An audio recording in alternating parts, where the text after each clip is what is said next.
കഥയിലുമുണ്ടേ ഉള്ളു നിറഞ്ഞ റസൂല്.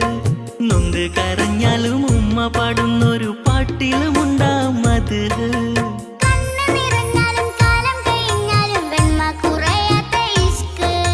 മനസ്സിലും മഹിയിലും നബി നിറയുമ്പോൾ ഇഷ്കിനെ ചേർത്തവർ കരകയറുന്നു. നടന്നു നടന്നു മുത്തിന്റെ ചാരെ മാനം കൊടുക്കുന്നു.